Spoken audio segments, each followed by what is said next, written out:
Cikgu, emas yang dalam akaun ni memanglah boleh keluarkan. Tapi macam mana cara nak keluarkan emas daripada akaun ni? Okay, simple je tuan-puan. Basically, dekat public gold ni, kita ada 3 cara untuk kita keluarkan emas yang kita dah simpan daripada akaun gap. Yang pertama, kita boleh buat kaedah pengepusan secara berinsurans ataupun kita panggil GIT, Gold in Transit.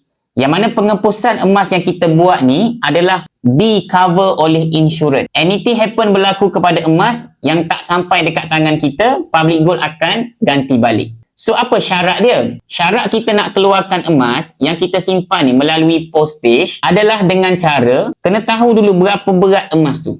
Maksimum yang tuan-puan boleh keluarkan melalui kaedah GIT ni adalah yang 5 dinar. 5 dinar ni yang paling maksimum. Tapi kalau tuan-puan cakap, cikgu nak keluarkan 10 dinar melalui postage, boleh tak? Jawapan dia tak boleh lah. Sebab dia hanya cover insurans yang paling besar adalah yang 5 dinar sahaja yang berat dia 21.25 gram. Yang kedua tuan-puan, kita boleh keluarkan melalui mesin ATM Gold. Setakat hari ni ada lebih daripada 50 mesin ATM yang ada dekat Malaysia. Boleh pilih dekat mana-mana cawangan yang tuan-puan nak pergi ambil lah mesin ATM tu. Okey, dekat mesin ATM ni pun boleh kita keluarkan emas yang kita dah simpan dalam akaun gap. Cara dia macam mana? Paling maksimum kalau dekat Menara Public Gold kita boleh keluarkan yang 100 gram. Paling maksimum. Kita boleh keluarkan yang 50 gram. Paling maksimum 50 gram yang kita boleh keluarkan daripada mesin ATM Gold. So mesin ATM ni boleh pergi carilah dekat mana-mana mall, branch, airport. So macam-macam ada. So itu pun boleh juga. Dan yang terakhir, kita boleh juga buat appointment.